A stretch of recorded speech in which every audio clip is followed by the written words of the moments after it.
The Honourable Nathan Guy.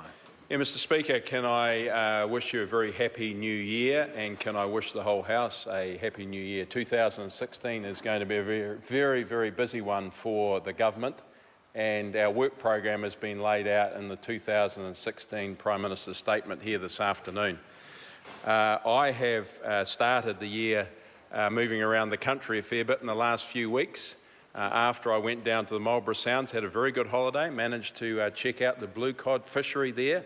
I must say it's in pretty good shape. Managed to catch a few, all sized, of course, legally, and they were delicious, I might add.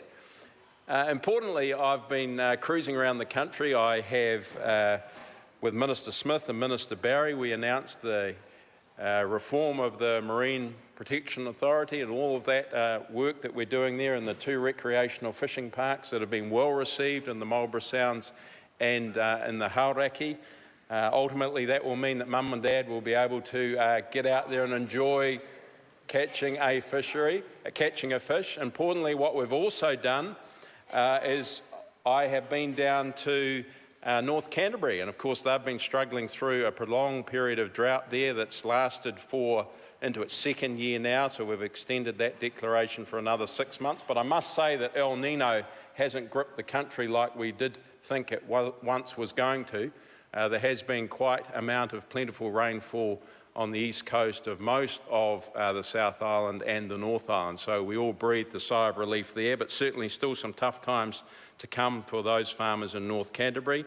Also attended the Wellington Cup as Minister for Racing, the Karaka Million, which was a huge success again, and also the New Zealand bloodstock yearling sales. It's very pleasing to see that their overall turnover of their sales up 27%, and some positive signs there showing the strength of New Zealand breeding stock and attracting a lot of international investment as well as New Zealand investment as well.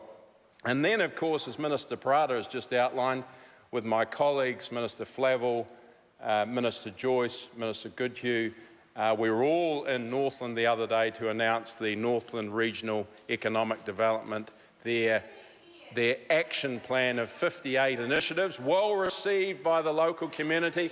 In fact, I'm not even sure that the local member could bag it, because those 58 initiatives, a lot of those across the primary sector, are going to be well received.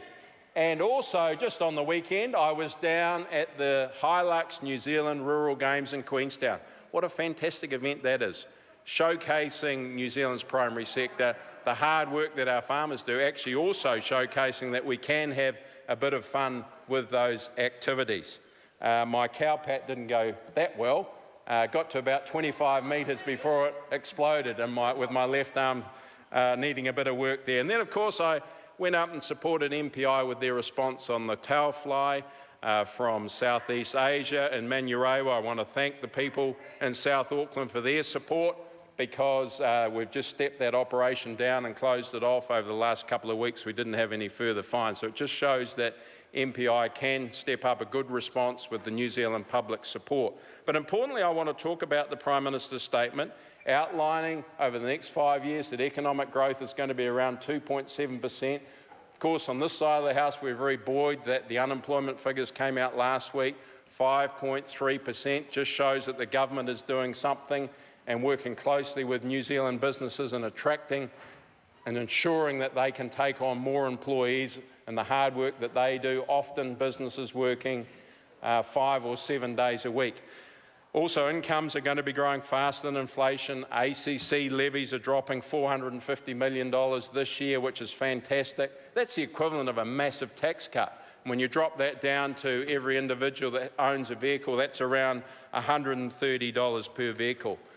Then we get into the regional economic development space, 5 plans that we've got. We're working our way through, working closely with those regional leaders. I've talked about Northland, some great work happening in Minister Tolley's patch of the East Coast and Bay of Plenty, some great work starting to happen in my area in Manawatu, Wanganui, working closely with those regional leaders down on the west coast of the South Island as well. But the big issue and the big talking point over the last few weeks has been the Trans-Pacific Partnership. And I thought the Prime Minister summed it up very well this afternoon in his address, where he talked about Labor having 2 positions. So we won't be talking so much about the Trans-Pacific Partnership Agreement. We'll be talking about Labor's two position. They are the party of two positions. And now Mr Cunliffe interjects because he knows when he was leader that he backed the Trans-Pacific Partnership because it was very important for the productive part of the New Zealand economy. Mr Goff, sitting next to Mr Cunliffe, also backs the Trans-Pacific Partnership. Every Labor leader, including Prime Minister Helen Clark, backs the Trans-Pacific Partnership. Order. Resume a seat for a second. It is a robust debate. A bit of an interjection back and forth doesn't hurt, but I just ask the two members who have been pretty constant to settle down a bit, and especially not accusing me of screwing it up. Thank you. Nathan Guy. Thank you, Mr Speaker. What I would really like to hear concisely and clearly from Mr Cunliffe when he stands up and makes a contribution this afternoon about Labor Party policy, what is their position on the Trans-Pacific Partnership? Because there's so much confusion. Even today, they are talking about ignoring bits of the TPP if they were lucky enough to get into government. How on earth can you have an agreement that's ratified through the New Zealand Parliament and you're saying to everyone here in New Zealand, oh, well, that's a bit that we're actually going to ignore if we ever came into government? How on earth can you do that? How is it that Labor and New Zealand First can turn their back on the most productive part of the New Zealand economy with the Trans-Pacific Partnership? How is it that New Zealand First can turn up at the Northland Field Days and say that this deal is terrible for those Northland farmers? $274 million of tariff elimination almost overnight.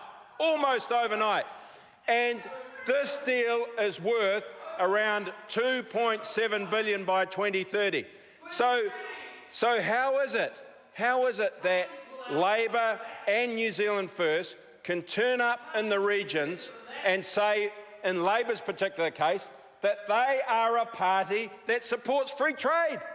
Well, if you go out on the street in Lambton Quay or go into Oxford Street, the main street of Levin, with a camera and a microphone in my electorate and say, what do you think of Labor's position on the Trans-Pacific Partnership? They wouldn't have a clue because Labor are sending out mixed messages. We on this side are very supportive of free trade. Helen Clark even realises that this agreement is hugely important for the New Zealand economy. And when we think about what it means for New Zealand, ultimately it means more jobs, it means more money. We won't get rich as a country unless we can sell products to the world. We are talking about 800 million consumers. We are talking about 36% of the global population. We are talking about the #1 economy in the world, the US, the #3, Japan. We have been trying for 20 to 25 years to get a free trade agreement with these countries. This is fantastic. What is not well understood is we get a level playing field with our biosecurity and food safety regime across all of these countries. Members will be aware that from time to time we get products held up at the border. Now we will have a streamlined approach across these 11 other countries with food safety and biosecurity. This is hugely significant. Also, in the Prime Minister's statement for 2016, he talks about the importance of biosecurity, how we're working together with industry to manage and respond to important risks, and we're doing a lot in this space. It's my #1 priority. More money in last year's budget, an extra $27 million, more X-ray machines, more people on the front line. I was there with MPI saluting and celebrating with the 51 biosecurity officers that were sworn in just coming into Christmas last year. We're doing a huge amount in this space. It also talks about in the statement the importance of RMA reform, and that's hugely important for businesses and for actually mum and dad as well if they're just extending their deck or putting a fence up. So we're asking the House to get on and support the RMA because it's hugely important, particularly when you start focusing in on housing affordability. We're doing a lot in research and development, about $300 million invested across the primary industries and R&D, the Primary Growth Partnership, doing a huge amount in this space. Final comment, a huge amount of money invested in infrastructure, about $6 billion over the next year, and a big part of that is in roading, and a huge amount of that, 2,000 jobs in the Wellington region for Transmission Gully, for the Kapiti Expressway that's going fantastically well. Maybe at the end of the year, Mr. Speaker, we'll be driving on that 18-kilometre route. Very, very exciting, and I endorse the Prime Minister's statement. A busy year in government. We're going to get on and do things and make this great country a better place to live.